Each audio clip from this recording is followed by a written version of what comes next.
Oh, ladies and gentlemen, we are back again with another disturbing one. It's been a few weeks since we spoke about Liam Payne, but news come out this morning to suggest that 5 people have now been officially charged. One of them being Roger Norris, the alleged best friend of Liam Payne. Now, this case has been on a roller coaster of a ride, but at this point, it seems like there will be justice for Liam. Now, as we do know, Roger originally denied claims that he was one of the guys that had been charged for the death of Liam Payne. Now, according to the reports, 2 additional people have been charged. That's 5 people altogether. But a recent report says bombshell Liam Payne WhatsApp shows dealer waiter sold cocaine to 1D Star twice before his tragic death, as 5 charged. So that's what the headline reads, published by The Sun. And this is getting extremely interesting. Messages exchanged between Liam Payne and a waiter at his hotel allegedly reveal how the employee sold cocaine to the troubled pop star twice before his death. Brian Paz, through the media, claims that he shared an intimate night with Liam at his hotel room. He is one of the 5 that have been charged. He has been charged with basically supplying narcotics for payment alongside another hotel employee. He goes by the name of Ezekiel. Now, Brian and Ezekiel have both been accused of selling Liam drugs on 2 different occasions. Now, the crime that they face actually carries a minimum sentence of 15 years in prison if convicted. Now, the text messages that were found on Liam Payne's phone played a key part in the authorities deciding on the drug charges. It is expected that both Brian and Ezekiel will appeal these charges. So it does say here that Brian's lawyer confirms that Brian does use narcotics, but he wouldn't have sold Liam any, and he definitely wouldn't have taken any payment from Liam or anything like that. Meanwhile, Roger has been charged with negligent homicide over his death. The hotel worker's head receptionist, Esteban Grassi, and chief of security, Gilda Martin, were charged with manslaughter. So they're the 2 that make up the 5. So at this point, it does sound like the Argentinian authorities feel confident that they have enough to convict all of these guys. We've also got this video that I want to share with you now, which is pretty interesting.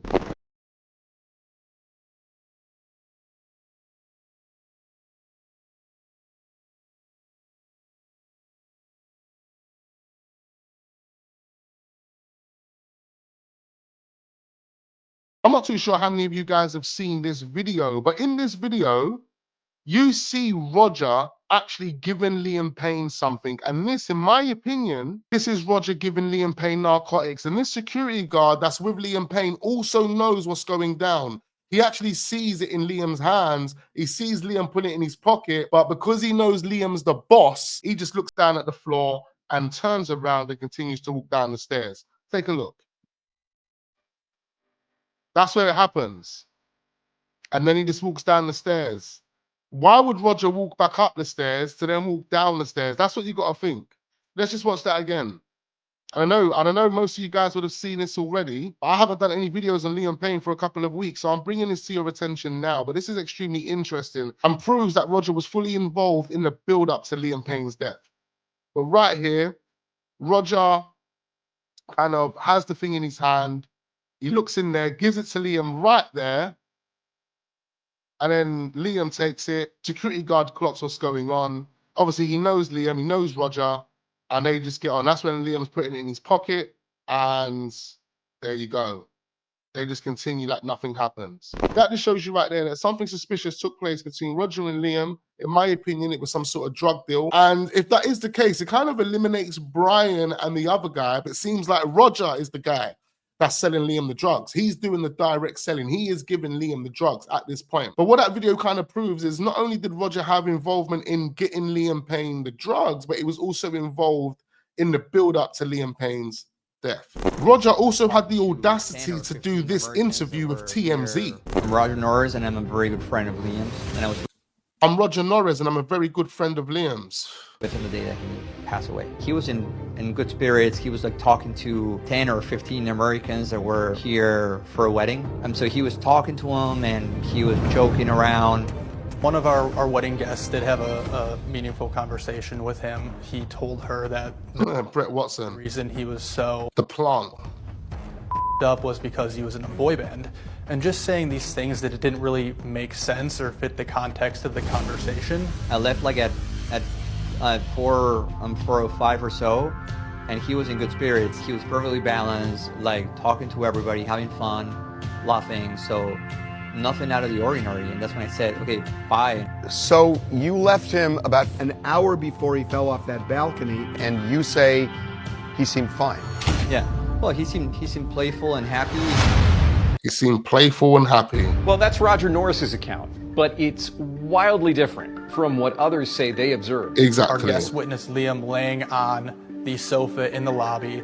This is probably right around 4. Again, so just to quickly pause it right here, this picture has been proven to be doctored because there's another picture going around with Liam lying there without a laptop. 30 p.m.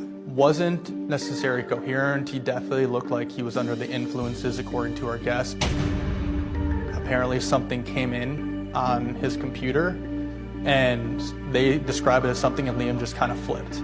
He went from laying down pretty sedentary to just stood up really agitated, and that's the point where he slammed his laptop. Remember, he's saying they said, but then he's got all of these details to give you. What Liam done and the process that Liam took before he allegedly smashed his laptop. Up on the ground and said something along the lines of this.